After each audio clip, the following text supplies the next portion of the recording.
Hi I மிஸ்எஸ் Mala Subramaniam from Madurai. நிறைய பதிவுகள் போட்டுருக்கேன்ப்பா, அவங்க எல்லாருக்குமே தெரியும். மதுரை மாலா யூடியூப் சேனலை ஃபர்ஸ்ட் டைம் பார்க்குறவா சப்ஸ்கிரைப் பண்ணிட்டு பாருங்க. அண்ட் பக்கத்தில் இருக்கிற பெல் ஐக்கானை கிளிக் பண்ணுங்க. இந்த வீடியோ உங்களுக்கு பிடிச்சிருக்கும்னு நினைக்கிறேன். பிடிச்சிருந்தா ஒரு லைக் பண்ண போடுங்க. அண்ட் உங்கள் ஃப்ரெண்ட்ஸ் ரிலேஷன்ஸ் எல்லாருக்குமே இதை நீங்கள் ஷேர் பண்ணுங்க. நல்ல காரியங்கள் எல்லாருக்கும் ரீச் ஆகணும் அப்படிங்கிறது மட்டும்தான் என்னுடைய ஆசை. இப்போ நம்ம வீடியோக்குள்ளே போகலாம். நிறைய பதிவுகள் ஆற்றுல நம்ம எப்படி பரிகாரம் பண்ணுறது, எப்படி வழிபாடு பண்ணுறது அப்படிங்கிறத பற்றிலாம் நான் சொல்லியிருக்கேன். அதை மகா பெரியவாருனது, பெரியவா சொன்னது எல்லாரை பற்றியும் நான் ஷேர் பண்ணியிருக்கேன். அதாவது இப்போது இந்த வீடியோவில் என்ன சொல்ல போகிறோம் அப்படின்னா, குளிக்கிறோம் இல்லையா, குளிக்கிறதுக்கே நிறைய விதிமுறைகள் இருக்குது. அது குளிக்கிறதுங்கிறது நம்ம ஸ்நானம் பண்ணுறது இல்லையா, கங்கையில் போய் பண்ணினா கூட இந்த பாவம் கரையாது அப்படின்னு சொல்லி ஜென்ரலாக நம்ம சொல்லுவோம். குளிக்கிறதுங்கிறது ரொம்ப பெரிய விஷயம். ஒரு சில பேருக்கு இது தெரியாது. தலையில் வெள்ளம் ஊற்றிட்டு ஆச்சு அப்படின்பா. தலையில் ஊற்றின்னு குளிக்கிறது அவ்வளோ ஒரு முக்கியமான விஷயம்.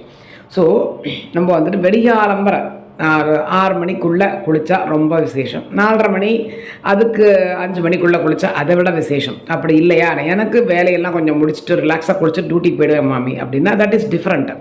பரவாயில்ல. குளிக்கும் பொழுது என்னெல்லாம் விதிமுறைகளை நம்ம பார்க்கணும் அப்படிங்கிறது ரொம்ப ஒரு முக்கியமான விஷயம். முதல்ல வந்துட்டு காலில் தண்ணியை ஊற்றிட்டு அதுக்கப்புறமா உடம்புலையும் தலையிலையும் எடுத்த உடனே தலையில் தொப்புன்னு தண்ணியை ஊற்றிக்க பாங்கு இல்லை. அது ஒன்று சரியா, அந்த மாதிரி பண்ணுவோம். அந்த உடம்பில் வந்துட்டு ஒரு ஹீட் ஒன்று இருக்கும், அதை வந்துட்டு மேலேருந்து கீழே வெள்ளத்தை ஊற்றி தண்ணியை ஊற்றி நம்ம அதை இது பண்ணிக்கணும். முதல்ல காலில் இருந்து அதுக்கப்புறம் முதுகுப்புறத்தில் தான் ரொம்ப இந்த ஹீட்டோட இது தாக்கம் நிறையா இருக்கும் அப்படின்பா. ஹீட்டு உடம்புல ஏற ஏற வியாதி ஜாஸ்தியாகும் இல்லையா. அதே மாதிரி நம்ம முதல்ல உடம்புல வெள்ளத்தை ஊற்றிட்டு தொடச்சிக்கும் பொழுதுமே வந்துட்டு பின்னாடி முதல்ல தொடச்சிக்கணும். அதுக்கப்புறமா தான் முகம் காய்காலெல்லாம் துடைக்க ஆரம்பிக்கணும்.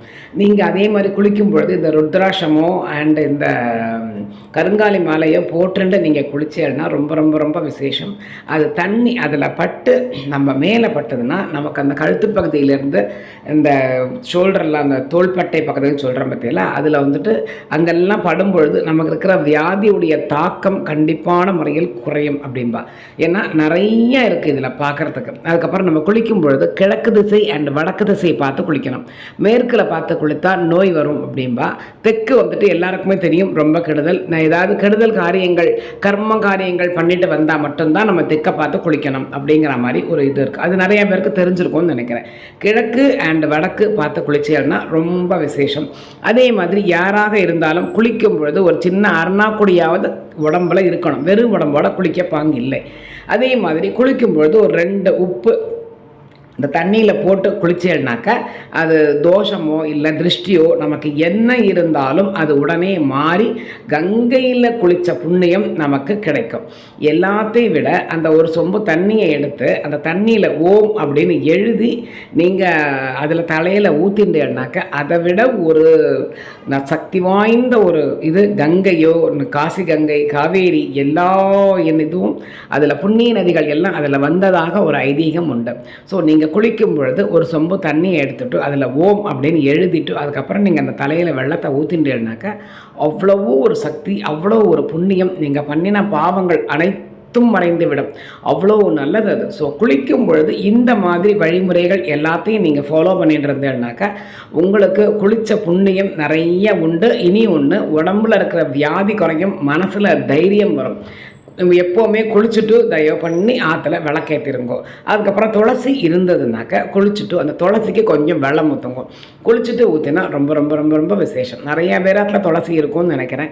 அதே மாதிரி குளிச்சுட்டு நீங்கள் அந்த துளசிக்கு வெள்ளத்தை ஊற்றிட்டேன்னாக்கா ரொம்ப புண்ணியம். முடிஞ்ச ஒரு விளக்கும் அதுக்கு ஏற்றுங்கொள்ள ரொம்ப ரொம்ப ரொம்ப விசேஷமான ஒன்று.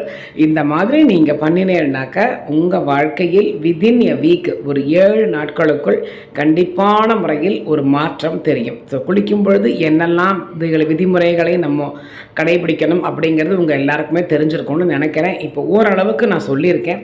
ஸோ இதே மாதிரி இந்த விதிமுறைகளை நீங்கள் ஃபாலோ பண்ணினாலே போதும். உங்கள் வாழ்க்கை கண்டிப்பான முறையில் ரொம்ப நல்லா இருக்கும்.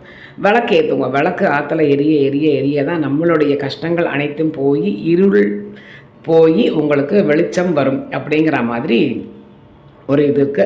அதே மாதிரி காமாட்சி விளக்கு ஆற்றுல ஏற்றுங்க. உங்கள் குலதெய்வ நிந்தனை தயவு பண்ணி பண்ணாதீங்க. குலதெய்வத்தை நன்னா வேண்டிக்கோங்க.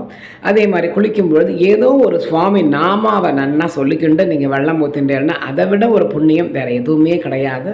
ஏன்னா குளிக்கிறதுங்கிறது அவ்வளோ பெரிய விஷயம். ஸோ இந்த மாதிரி நீங்கள் ஃபாலோ பண்ணுங்க. எல்லோரும் நன்னா இருப்பேள். 1000 காலம். ஹரஹர சங்கர, ஜெய ஜெயசங்கர்.